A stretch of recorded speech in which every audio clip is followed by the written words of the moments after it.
Hello and welcome back to the Icons of Sin. Me and Chris are back. Chris, how are you doing, buddy? I just, if you're wondering why Chris is laughing, I just introduced the wrong podcast. We're off to such a great start today. My microphone stand started falling apart. I had to repair that, and now I'm talking about the wrong podcast. We're talking about video games, not movies. How are you doing, buddy? Oh, better now. Oh man, it's been a week. Good, a couple of weeks. It has been, yes. Have you been playing anything during that time? What have you been playing, man? I started Bloodborne again.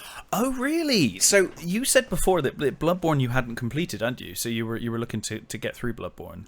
Yeah, it's one of the Souls-like games. Well, it's from the people that make Dark Souls, isn't it? Yeah. Because you have no shield, and that's it's all about parrying and dodging, isn't it? I think, and that's what I'm worst at. In Dark Souls. Okay, yeah. I get through Dark Souls with a big shield and a big sword. Yeah, that's just the class of character fighter you like to play as. Yeah, so in Bloodborne, I've got the cleaver thing and a blunderbuss. And I'm still yet to get the timing right on when you got to use the gun to make them stunned. How did you? Go on. Sorry.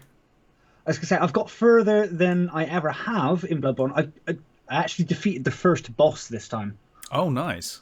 First try, actually, I was very surprised, because that thing is terrifying. I haven't played Bloodborne, so I don't know. It's like this giant werewolf thing with a dragon's face and like an open chest cavity, and yeah, it's terrifying. Oh, it sounds awesome. It is, but it's terrifying. Yeah, but you're determined to plow through it this time. Are you going to be streaming it? I might stream some of it. I did just upload some of it to YouTube, but yeah, I might stream it, but it might be just me going over and over the same area again because I keep dying. Yeah. Nice. Well, I've been playing a lot of Stellaris. Which is a 4X space strategy, grand strategy game, which has been great fun. It's nice to have something every now and again. You kind of want a game that's quite in depth, that gives you a lot of thought and a lot of things you need to think about, takes your mind off of things, and that's been absolutely great. I also picked up a cheap copy of Star Wars Jedi Fallen Order, which I hadn't played until a couple of weeks back. And That's pretty much Dark Souls with lightsabers. Yeah, it kind of is. I think it's easier than Dark Souls, if I'm honest. But it certainly has its moments. Found it a bit harder. Oh, really? That might just be because I'm a Dark Souls veteran now, so I know the game. Maybe. I mean, it's certainly tough in places, for sure. Once you get down, it's just getting like with Dark Souls or anything else, it's just getting that rhythm down, isn't it? It's getting that rhythm and knowing the enemies, knowing the type of attacks, dodging and all of that. But I'll tell you what, I have really enjoyed Jedi Fallen Order so far. I wasn't expecting much, which is kind of why I waited until it came down in price, and I managed to get a cheap copy, because I was like, I'm not a big fan of current Star Wars, like. It's just not been, for me, I'm like an original trilogy guy, and I wasn't too keen on the prequels, not very keen on the sequels. Some of the animated stuff I've quite enjoyed, but a lot of it I'm just like, I don't really know anymore. I'm not a big fan of the storytelling in a lot of Star Wars. The story in Star Wars Jedi Fallen Order is fantastic so far. This should have been the movie. They should have made this as a movie, because it honestly, so far, it's been great.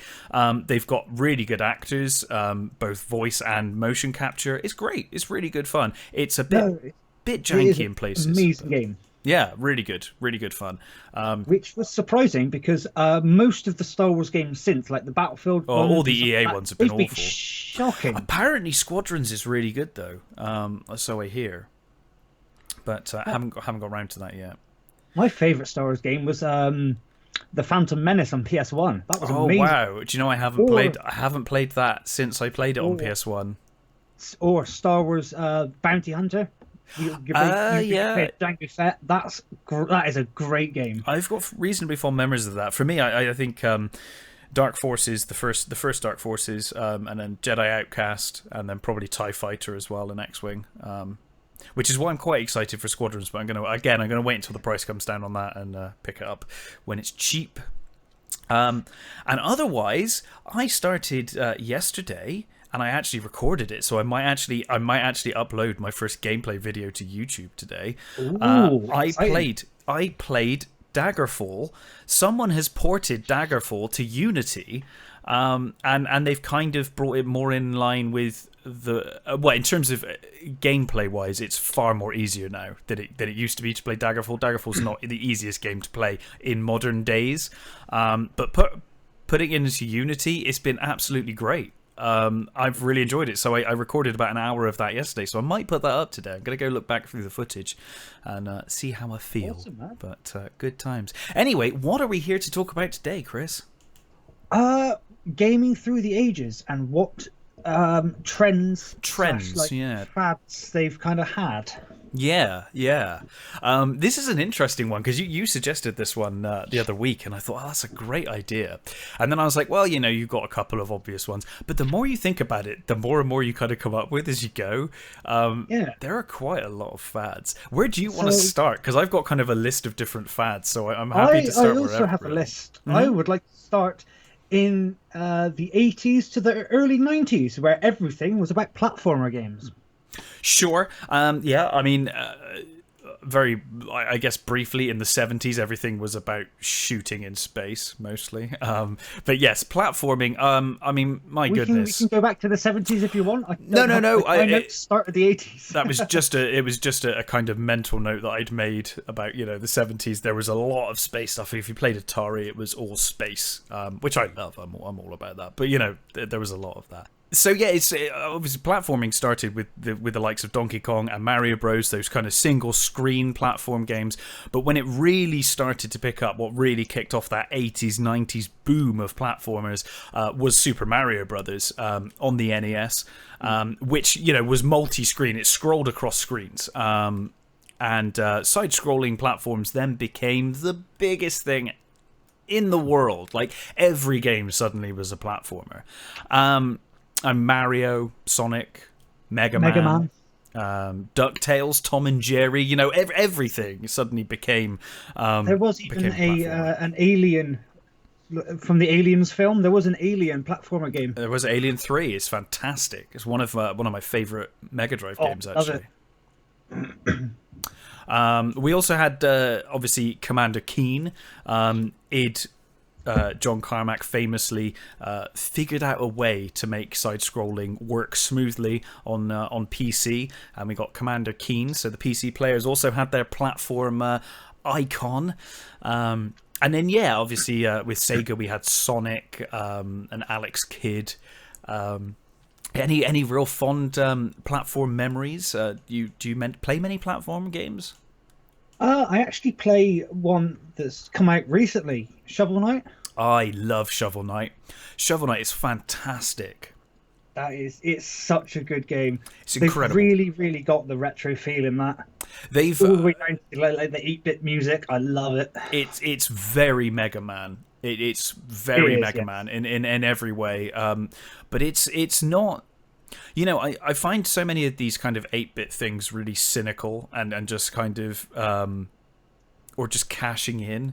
There's so much to Shovel Knight. There's so much more. There's so much love in that game. They love the source material and they've created this wonderful world and these wonderful characters. I absolutely love Shovel Knight. I really enjoy fishing. I don't know why. I really enjoy just every time you get near any water or anything, you're just like, just fish over the edge, see if I can find something.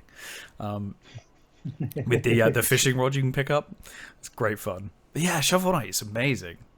I do find with modern platformers, especially if they try to make them retro, it's it's either really good or really bad. I There's agree. no in between. No, there's very little in between. And of course, we get spin offs from the platform genre. We get what we now call, after Super Metroid, we call Metroidvania games, Super Metroid and Castlevania Symphony of the Night. Those Absolutely amazing game, Symphony of the Night. It's my favourite Castlevania game. Well, between that and 4, one of those two, I absolutely love Symphony of the Night. And those, yeah, and I really enjoy those kind of platforms. Those platformers where it's just one huge level, and you need to unlock new abilities and new powers to progress through this epic level. I really enjoy that stuff. I didn't know you were a Symphony of the Night fan. Oh, yeah, of course. Of course, that's perfect timing for you, isn't it? PS1 is the perfect the perfect console for you. So yeah, wonderful game. Not cheap to get hold of these days, but a wonderful game. I can see why it's expensive. Nice, man. It's gone up in value significantly. Not that you'd ever get rid of it. So. I don't have the case anymore. The case has died. Oh no, somewhere. That's a shame. I've just got the disc. Well, as long as you can still play it, that's the main thing. Well, yeah, I could if I had my PS1 here. Oh, okay, yeah. You can get it on the PlayStation Store and stuff, I think. Oh, what? Yeah, I'm sure you can. I'm sure you can. End the podcast. I go to play it. Catch you later. Okay. Do it. You could stream that. Stream Symphony of the Night. That'd be awesome. I'd watch that. Christ. I might have to. Oh, the soundtrack to Symphony of the Night. Oh. We could do like a Castlevania. Again. We could do a Castlevania Symphony of the Night episode one time, because I feel like we could talk about that forever. Definitely. So another one that comes to mind for me when we're talking about the 80s and 90s is fighting games. That's next on my list. Oh, yep. Excellent! It's next on your list. 90s. Yeah. So we started with Warrior and Karate Champ. Obviously, we had Street Fighter 1, but what really kicked it off, as far as I know, was Street Fighter 2. And I remember when Street Fighter 2 hit, it was the biggest thing ever. I mean, arcades, huge, and then when it came to home, probably even huger for me anyway. I spent countless hours down at the local arcade on the Street Fighter machines. Yeah. I spent hours there straight after school. Just go in, use all my pocket money, and be there for like 4 hours. Winner stays on. Just in time for tea. Yeah, winner stays on. That's the rules. I used to. Street Fighter 2. It is just one of those games I've never got very good at over the years. I'm still not very great. I'm still not like amazing at Street Fighter 2. I can complete it, but if I'm doing versus people, like, oh my god, people are so good at Street Fighter 2. I just button mash. That's my tactic, is button mashing. Yeah, I know a few combos from back in the day, but yeah, the same mostly. It's mostly button mashing, but I can't fun. Any combos. There's too many of them, and too many different characters to play. Yeah, there are a lot of characters to play. Who is your Street Fighter 2 character if you had to pick one? Oh, I have no just idea. Too many to. I always go with Ken. I don't know why. I've always gone with Ken. It's like my first character. I'll always pick Ken. I was thinking Ryu, but isn't that Mortal Kombat? No, Ryu's Street Fighter 2. All right, okay, yeah, that's who I normally pick then. Okay, but now that you brought up Mortal Kombat, there was of course Mortal Kombat and Mortal Kombat 2. Also wonderful games. I really enjoy. I mean, Mortal Kombat 2, when that hit, I remember that. I mean, Mortal Kombat was big when it came out, but Mortal Kombat 2, I guess because I was probably the right age, just was huge in my school. I remember collecting the stickers. Everyone collected the sticker book. Can you remember the sticker book from Mortal Kombat 2? You used to get the different stickers. I never did the sticker book. I never went that far. Our school kind of did. Our school loved all of that. You know, it's funny how like that was like a real fad in our school. Oh, Pokemon came as well. Pokemon a bit and later. And Yu-Gi-Oh, nice. Yeah, Pokemon was a little later, I think, in our school, but we did Mortal Kombat and Street Fighter was huge. Mortal Kombat 2, I remember being big in our school. We all collected the stickers, the sticker books. Our school was just down the road from a newsagent, so we always, everyone used to go in there and buy the stickers, and You had half the guys who were all the football fans with the football sticker books, and then you had the geeks with the Mortal Kombat sticker books. So. You do have to remember you are a few years older than me, though. So. I know I'm an old boy, old and knackered. But yeah. So Pokemon was at its prime when I was in school. So Pokemon and then later on it was Yu-Gi-Oh. Mm-hmm. So I think we missed the Mortal Kombat sticker books and stuff. But yeah, ours was all Pokemon cards in the playground. Awesome. And I really still like. have my 150 original Pokemon cards. Oh, that's awesome, dude. That is awesome. We'll come to Pokemon a little later because there is something on Pokemon I was going to bring up actually. But yeah, I loved Mortal Kombat, and I think it did well to kind of be. It's similar in some ways, but it's very different from Street Fighter 2. You know, in terms of its tone and its story and everything like that. It's a very different game. We then got Tekken, Soul Calibur, Virtua Fighter, countless games. Dead or Alive, Bushido Blade, which was a favorite of mine on the PS1. I will have to admit, as I got older, I really did start to lose interest in the fighting games. Do you know? So did I. It's something I love going back, and I love playing those versus games from the 90s and sort of late, early to late 90s. And I'll go back and play Karate Champ every now and again, but I don't play modern ones at all. They just don't interest me. It's just really weird. I don't know why. I actually did. I can't remember what Mortal Kombat it was, or I actually think it was a Street Fighter that I did. But it was a few years ago. One of them came out. I think it was a Street Fighter. Probably. I did. I did some paid testing for that game. Oh right. How did you find it? It was really buggy. The copy they sent to me. Oh really? Oh no. I guess that's the point. Beta testing. Yeah. It was. I got through it and got that's the second paid testing I've done, which was quite fun actually. Yeah. But yeah, that sounds good. I would have hoped it was a different game other than a fighting one, but yeah, sure. You get paid for it. You got to finish it. Yeah, and I guess you don't really get much of a choice there in terms of what you can and can't. Oh no! Have you ever played anything in beta testing? No. I mean, of course, nowadays it's all the rage to just release games on early access on Steam and then get your audience to beta test for you. But yeah, I've never officially beta tested a game. No.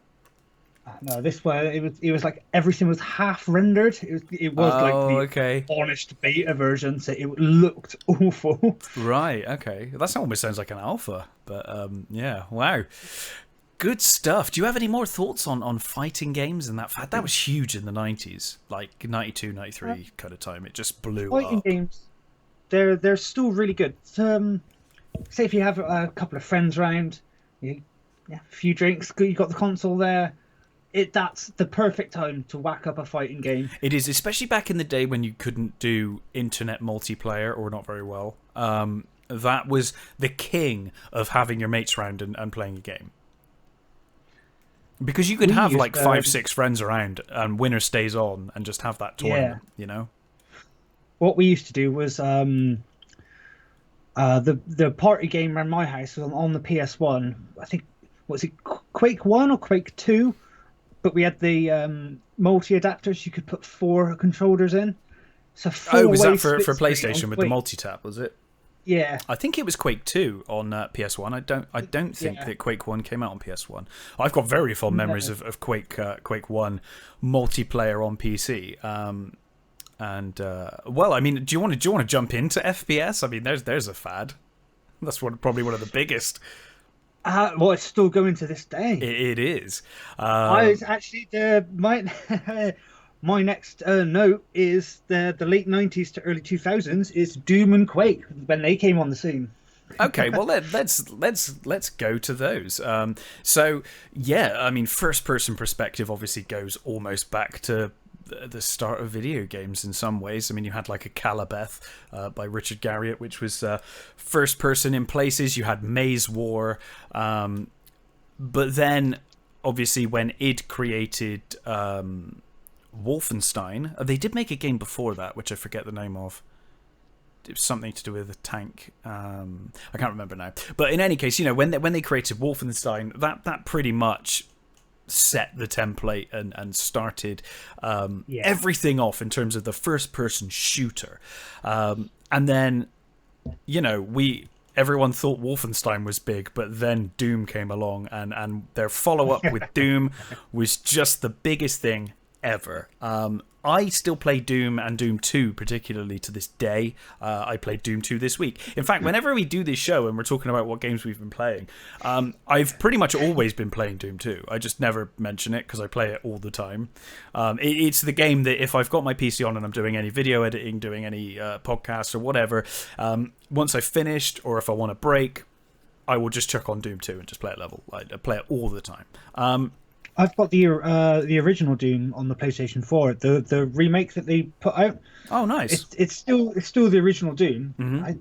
It's still janky as hell, but fun. Oh, it's not janky. Doom is perfect. I mean, whether it might be janky on the PS1, I guess on the PC it's great. I've still got Doom 2. I've got the big box of Doom 2 up on the shelf. I don't have Doom 1 big box, which is a constant annoyance to me.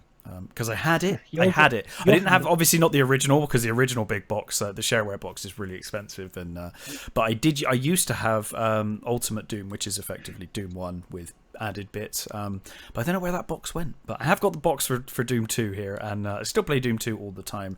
Doom was huge, and then obviously Quake as well. Another massive game.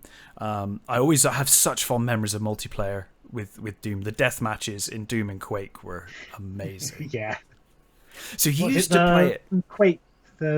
Is it the BFG? Yeah. Well, you had the BFG in Quake and in Doom. They were in both, but yeah. Yeah, just shooting that massive ball of laser that just like shoots everywhere. That was so good. Yep. You found that, you won. Oh, pretty much. I always for Quake stuff, I was always a big fan of the railgun. Once you got to Quake 2 onwards. But yeah, Super Shotgun's also good. Super Shotgun's always great. It's the reason what's the other one? That is it the Hyper Rifle or something? There's something. There's a rifle. Oh, I think I know the one you mean with the barrel that spins around. Yes. Yeah, I can't think of the name of that, but I know the one you mean. That's Quake 2, I think. Yeah. Quake 1, you had the nail gun. Hyper Rifle. It is. Right. Okay. It may well be. Quake 1, you had the nail guns and shotgun, super shotgun. The reason I always play Doom 2 mostly is the super shotgun, because I love the super shotgun in Doom 2. And going back to Doom 1 and not having the super shotgun is just it's just not the same. It's not the same. I like my super shotgun. And of course nowadays they've modded those games. I mean, you can play Brutal Doom, which is absolutely amazing fun. Great mod of the original Doom. To keep it kind of modernized. So many first-person shooters. We couldn't even possibly mention them all, but those are the big ones. Yeah, those are the biggest ones. The ones I have fondest memories of. Yeah, Doom, Wolfenstein, Doom 2, Quake, Dark Forces, Star Wars Dark Forces. Amazing first-person shooter. Obviously, that spawned its own series of games with the Jedi Outcast and Jedi Academy games. Duke Nukem. Huge when I was growing up. Duke Nukem was massive. That's and then actually a franchise I've never played. The Duke Nukem. Okay, yeah. I mean, Duke Nukem was massive when I was growing up. We had obviously Blood from that and Shadow Warrior from that. Quake 2, Unreal, and then of course the big one I think for non-PC players was GoldenEye. Oh, yes. I mean, that one really cemented. Before GoldenEye came out, I didn't think that first-person games worked on consoles. I was just like, it's just never going to work. Without, it's just never going to work. And then they did GoldenEye, and it was like, oh, yeah, this is amazing. And it's still amazing to this day. If you can get used to the control scheme, it's amazing to this day. I never actually played it, but when I used to go around to my cousin's all the time, he had it. We didn't. So I would sit and watch him. You just watch him play. I thought it was amazing. Yeah, it is incredible. Absolutely incredible. Yeah, first-person shooters, and like you said, that goes to this day. I mean, Doom Eternal came out this year, or late last year. Yeah, if we're talking about first-person shooters, on one of the most successful ones of all time, Call of Duty. Of course. I mean, that's still a series that's still going. I remember the first Call of Duty blowing my mind The first World War II Call of Duty game I thought was absolutely incredible when it came out. And of course, that was kind of spawned from Medal of Honor, wasn't it? Because you have Medal of Honor. Well, that's a game I have. As well. That's a game I have fond. Yeah, Band of Brothers is amazing games. I have really fond memories of Medal of Honor on the PS1. Actually, I always remember that mission when you have to go under. It might be Medal of Honor 2. You have to go under cover on a German U-boat, and you have to show your papers every now and again. Great game. I didn't actually play a Call of Duty or Medal of Honor game until the PS3. Okay, so you were like what, Modern Warfare? Yeah, Modern Warfare, or what's it called? Black Ops? Oh no, the World War II one. Oh yes, they went World at War. World at War. World at War. Yeah. Yeah. Great That games. was really good. That's the first time zombies came in as well. It was, and now that's like that. They almost sell those games now, don't they? On the zombie thing. Yeah, like everyone loves the zombie stuff. Absolutely loved it. Oh, I did as well. Could not get me off zombies. It's just so playable. That Night of the Living Dead idea of trying to just stay in one location and keep the attacking zombies out. It's just so much fun. So much fun. I managed to get to round 120 on my own. Wow, that's really impressive. That's how much time I've spent on zombies. So many zombies dead.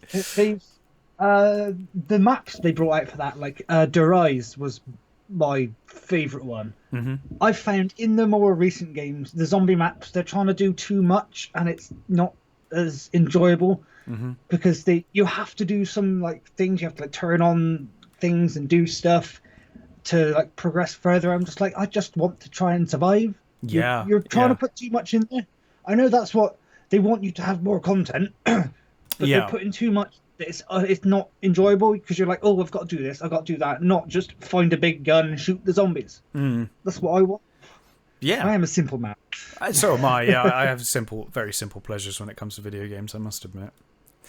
Yeah, but I mean, I guess, FPS is probably the biggest of fads, really, when I think about it. That and platforming are the two that really are like, whoa, they're the huge ones. But of course, we had others. I always preferred Battlefield to Call of Duty.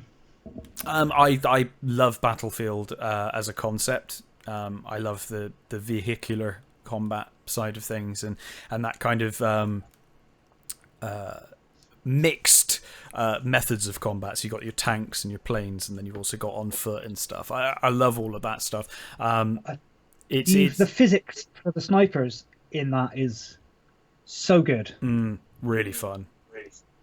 Yeah, if I play Call of Duty, I'll run around with a like SMG or a assault rifle and everything. Battlefield, you won't find me with anything other than a sniper rifle. That's just it. Yeah. I love sniping with Battlefield. Actually, the sniper is really, really fun. Especially because Battlefield, the maps are so open, you can get some real distance. Oh yeah. And it kind of, whenever you're using a sniper rifle in a lot of the Call of Duty games, it just feels so up close that you're kind of like, it's not really sniping, is it?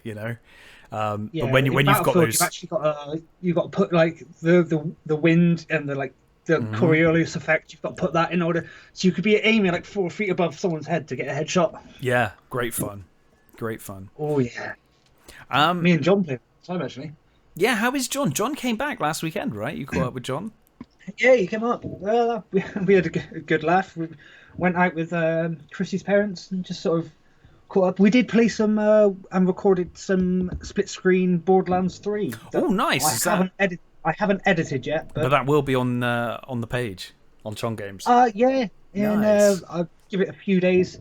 I mean, I would do it today, but we have Chrissy's niece Clara, the really hyper 4-year-old, coming up to stay for the night. So oh right. No rest for me. Oh dear.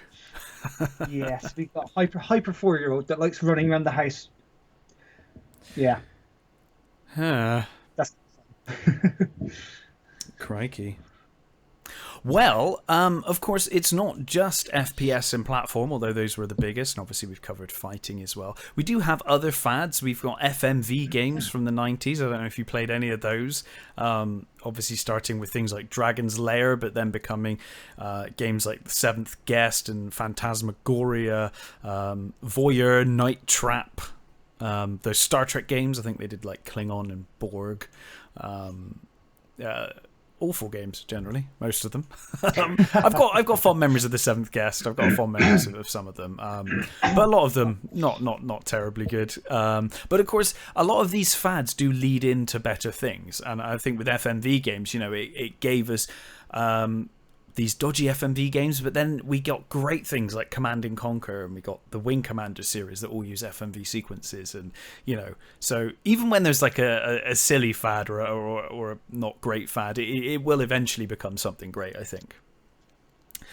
Oh, definitely. But everything I wasn't that recently, but everything turned to survival and crafting. Crafting has been a big thing lately. It's died out a bit now, but that was massive for a while, wasn't it? Everything had to have crafting in. Yeah. We covered crafting last time or the time before. The Minecraft one, I think. It was the Minecraft one, yeah. I thought we did crafting games in general, but that has been such a big fad. Such a big fad. In recent years, I mean, like we said, I think back then, when DayZ came out, it really kicked off. I mean, survival games were around before DayZ, but DayZ really kicked off the survival stuff. And then Minecraft really kicked off the crafting stuff. And they both came out the same year, or within a year. And then after that, It's in everything now. And I must admit, I get to a point where there are some games that I really wish they wouldn't. Like Fallout 4, I can't be bothered with the crafting. I think it's fine to put it in there. I kind of agree. It's annoying in Fallout 4, but then also, like, for the weapon mods, I'm kind of like, yeah, I can understand. You got to work for them. You got to get. I like the weapon mods. I don't like the base construction stuff, and maintaining that gets really irritating for me. I guess it depends how you play Fallout. See, I like to play Fallout as a loner, like without any, I very rarely take companions, and I just do my own thing in the wasteland, and I get really annoyed when I have to go back to settlements to look after settlements and all of that kind of stuff. I play Fallout 4 as a kleptomaniac. Every Bethesda game is you play as a kleptomaniac. That's part of the fun, is stealing everything and saving it, selling it. Sorry. Absolutely. On the Bethesda front, did you see that there's a what was it? Elder Scrolls 6 might be coming out. Oh, they're making it. Yeah, they announced it a while ago. I don't know how far along they are with it though, because they've not even done much in the way of Starfield yet, which is their next game. I think it's coming out after Starfield, so I'm guessing it'll be a few years. Although now that Microsoft own them, they might get pushed to release things a bit faster.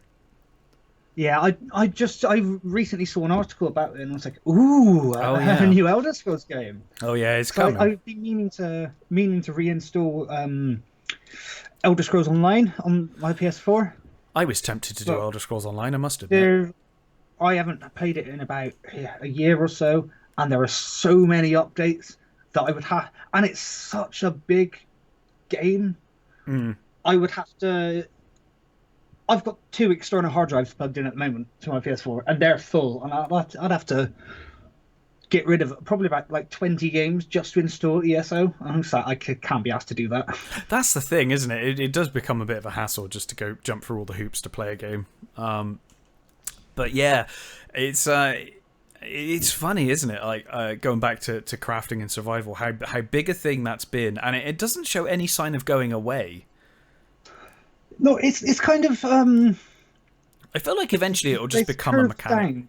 It has, yeah. It's kind of curved down in the later few years, but obviously then you have another game that's one of both of our favourites, Subnautica. Oh yes, Subnautica. That did crafting right. Oh, it did, and that's probably my favourite crafting survival game from all of the fad. I think it's perfect. I really can't fault Subnautica. I think it's a perfect game for me. I think it's wonderful. In terms of that fad, it's my favorite. No faults from me. Minecraft is certainly up there. But Subnautica, but Minecraft can get a bit tedious and samey after a while. Subnautica, I think, because it's a smaller story and it has a clear end goal, and you have the constant fear of those massive sea satans killing you. Oh yeah, well, anything, because when you start the game, even the smaller bad things scare the hell out of you. But yeah, when you go further and deeper you go, the worse and worse it gets. Tremendous stuff. This is the thing, I do love survival and crafting games. I don't like the fad of them putting it into every game, but like you said, that does seem to be dying down now, which I'm quite glad about. Put it in where it's needed, or even with Fallout, if you want to put it into the next Fallout game, that's cool, but put it in as an optional, because in Fallout 4 you're kind of forced to set up a settlement, and then you have to go back and look after it. And you know, I might just want to make a little tiny thing for myself and just leave it at that, you know. I like the idea of crafting my own house and things, or my own shelter. Yeah.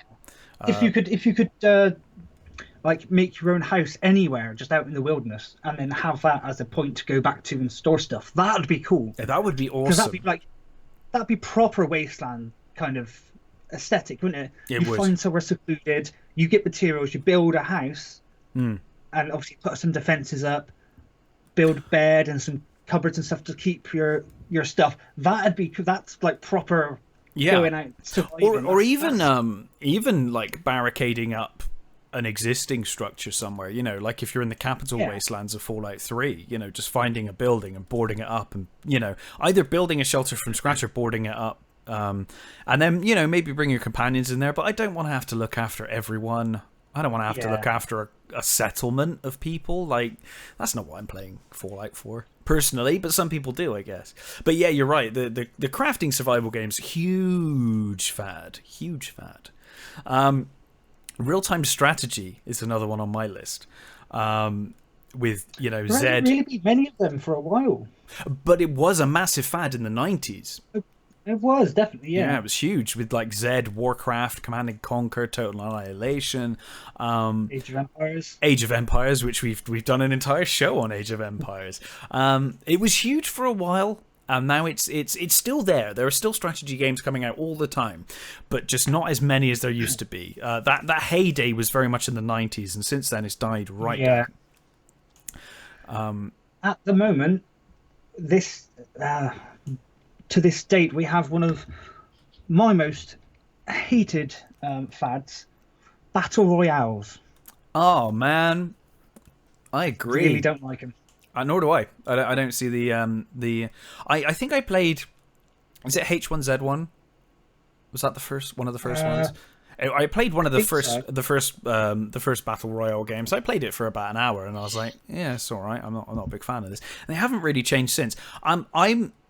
If I play a survival game, like if I play DayZ, what I like about that is it's a persistent world, and I can gain my stuff and you know, like you said, board up somewhere, you know, get a faction, join, you know, team up with friends, team up with people, but it's persistent. And you remain in that world. What I really hate about the battle royale stuff is that it forces you into smaller and smaller area until you fight each other and the game ends. I'm not really interested in that. I want to survive in that world long term, not just like for an hour. I've played a few matches on the Call of Duty's Warzone. I've been tempted to check that out. It's all right if you're playing with friends, because I was playing with my cousin Adam and Hussey. Mm-hmm. So we were all in a chat together. We were having a bit of a laugh, bit of a drink, just playing that, not seriously, like just that was a bit of fun. But it's just, if I can't play it, I tried to play it on my own. It's like, no, it's the same thing. I'm just bored. Yeah. I agree. It was fun for a bit, and then I was like, I'm kind of done with it. But I mean, some people are obsessed with it. I don't really get the obsession. I like a narrative to a game personally. So just pointless battle royale is kind of yeah. Well, doesn't really work for me, to be honest. Fortnite. Yeah, Fortnite. Had to be banned in this house. Oh, has it? Yes. Was there an obsession going on with Fortnite? Yeah, and maybe a couple of broken TVs. Oh wow, really? Oh Children, wow, yes. it got serious with the kids. They got seriously annoyed about it. Do you know, Yes. in all the years that I've played video games, I have never broken a TV or broken a controller or anything like that. I mean, controllers have broken through use, but I've never like Yes. smashed I've, up a me neither, controller. no. Um, I've never yeah, I've that's never weird. broken a controller or TV. Not Man, that's some through rage. Through serious wear. rage going on there. Yes, I.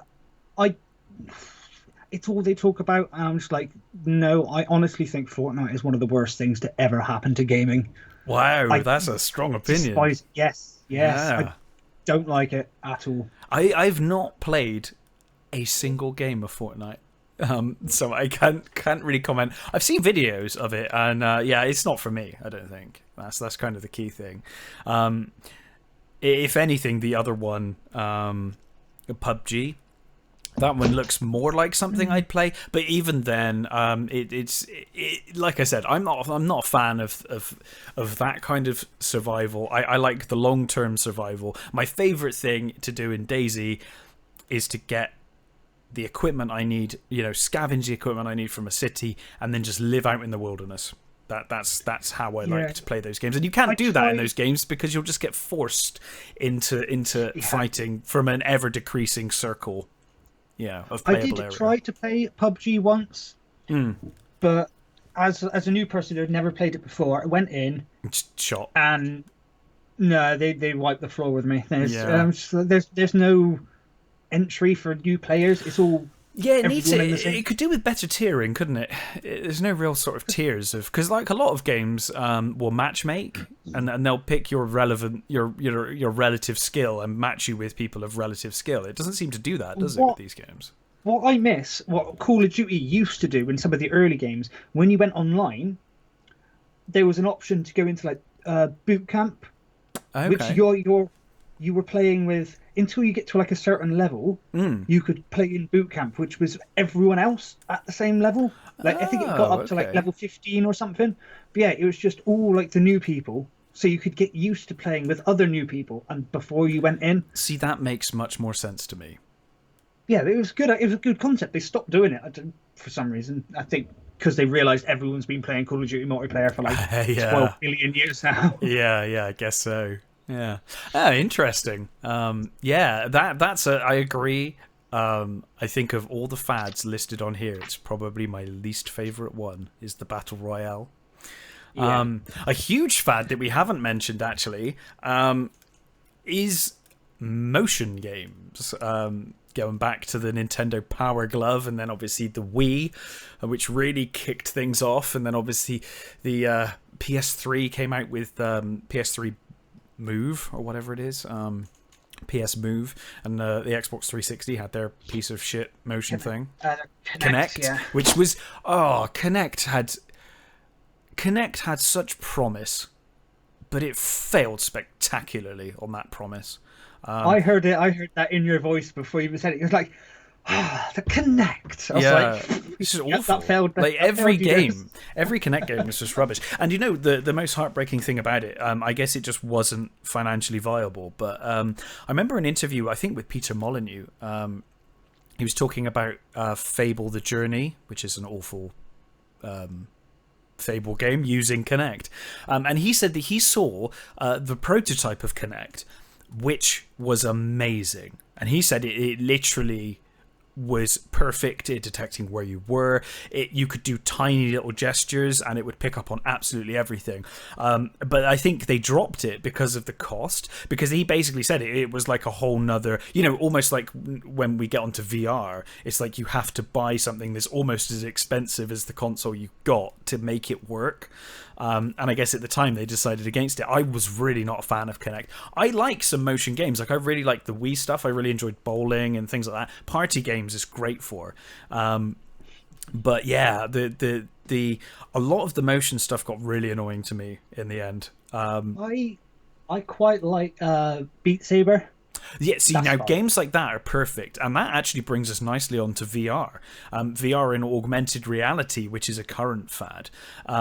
Beat Saber It is does feel like it's died great. out a little bit lately. There's not so much talk about it, and there's not so many games brought out VR, for it. yeah, VR like 3D comes around every 10 years or so and then dies off again. This is the biggest time it's come and been a thing. But I remember VR, people talking about VR back when Doom was out and stuff. Now it's become a thing, but I still don't think it's quite there.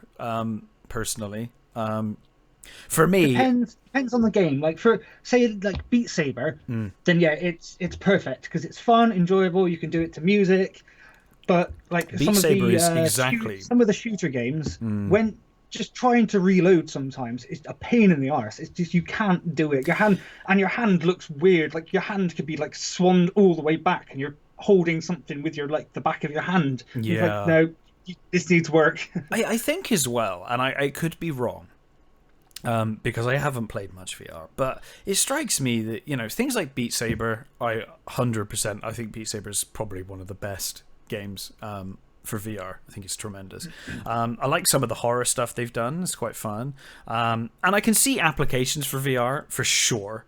Beside the obvious things like porn, which is obviously what VR is going to be fucking used for more than anything else, and let's not kid ourselves. Well, that didn't even cross my mind. So, oh man, that's gonna. Is this a confession, Nurse? Is this a? No, I don't own VR. See, this is the thing. I don't own VR because for one thing, I don't think the technology is there yet enough for me.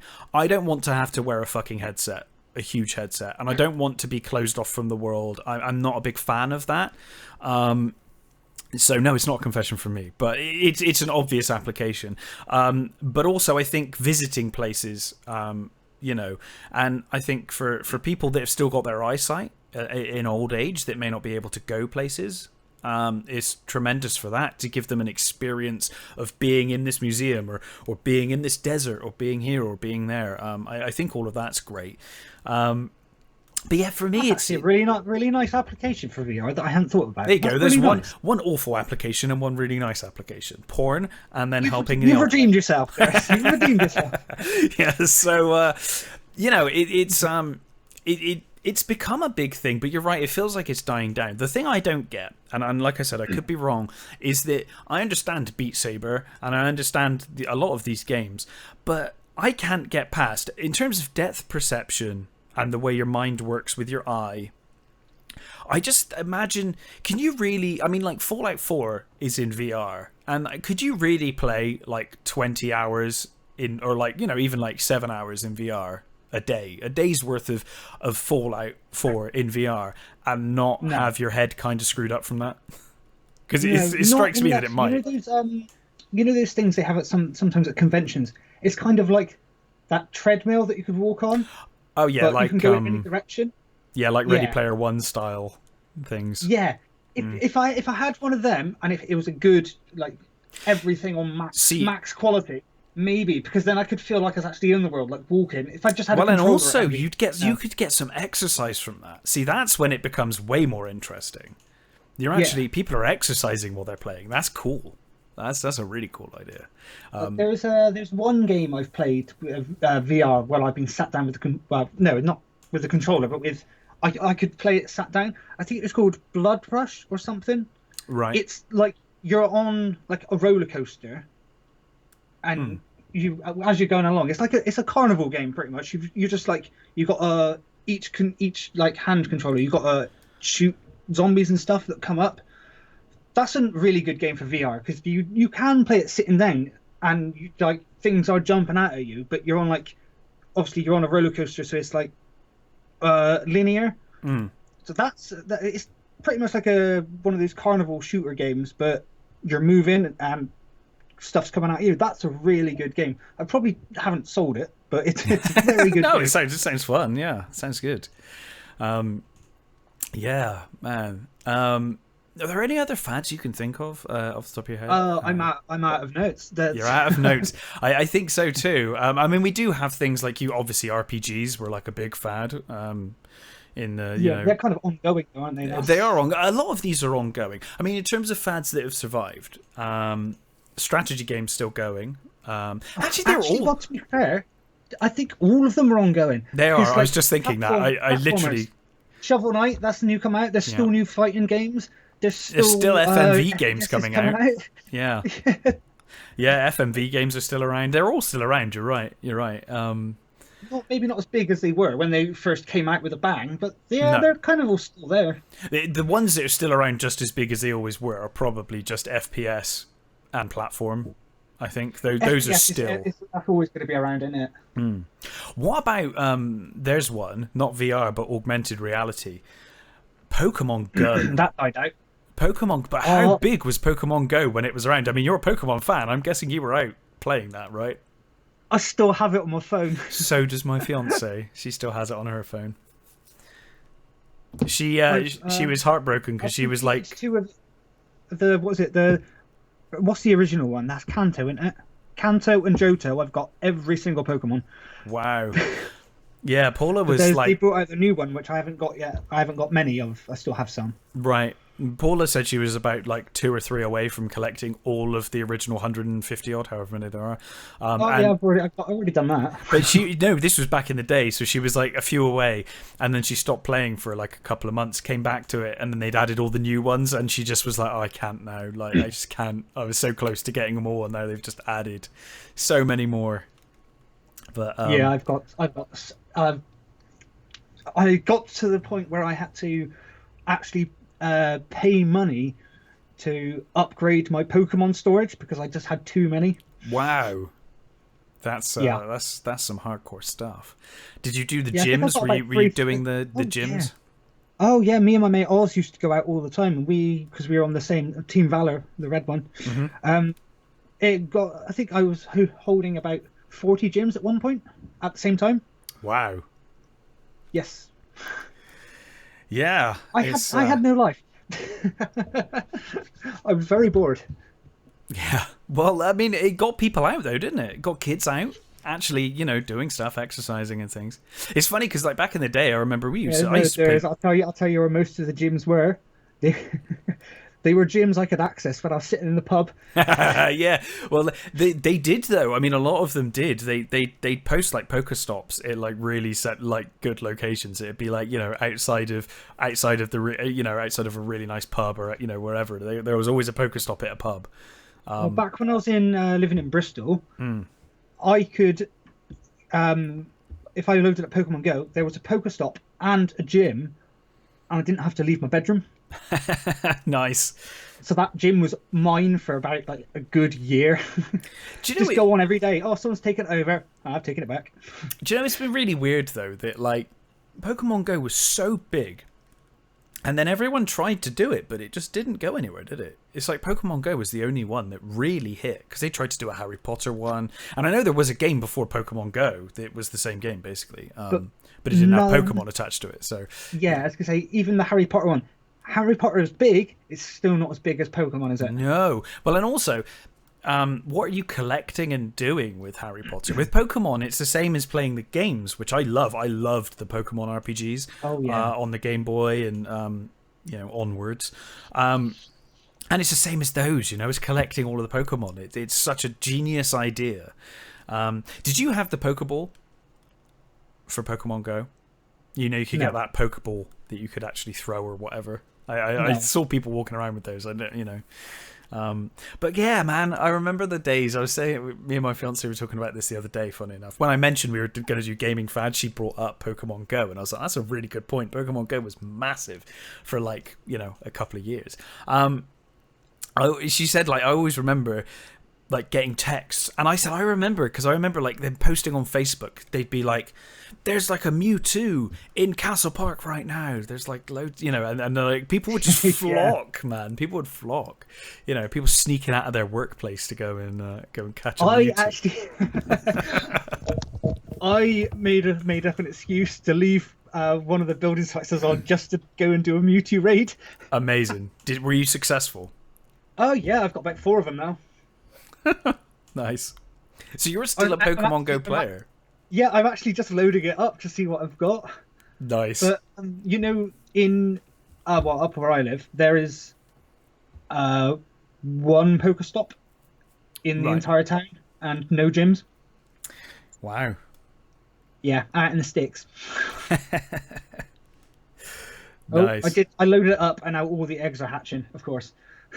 Yeah, of course, because you got eggs, and then you had to walk around to hatch the eggs and stuff. It's got a Vulpix.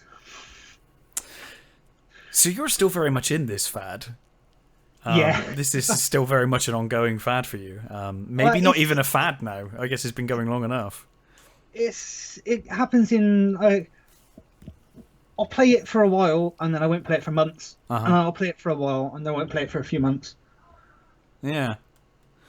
Ah, good stuff. Is that the child? No.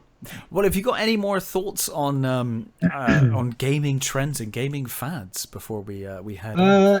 No, just that I could go out and play Pokemon Go. Are you going to go out and play Pokemon Go, and you're going to go check the PS4 store to see if you can get Symphony of the Night on PS4? Yeah. So the 2 things you're taking away from today. Have you got any thoughts on the next episode, or do you want to have a think? Should we have a think, or do you have any burning desire to talk about anything on the next episode? No, I've just got hatched a Pokemon that I've never bloody heard of. Oh. Well, I will let you get back to Pokemon Go. I think we've restarted your obsession there, and you might have, yeah. Yeah, and we'll be back in a fortnight with a new episode. Who knows what it'll be? Me and Chris will have a chat. Do I have any thoughts on that? No, not right now. Something will come to mind, though. It always does. There's a lot of things to talk about with video games. This topic we've had today, that came to me at the pub. It was a good topic. I really like this gaming over time trend. It's good. Trends are good. Yeah, no, it's been good. It's been a nice trip down memory lane, and now you've reignited my passion for Pokemon Go, and I want to find Symphony of the Night. Yeah, and it's like almost dead on an hour, this podcast, so that was good timing. But in any case, we will be back in a fortnight. Have a great week.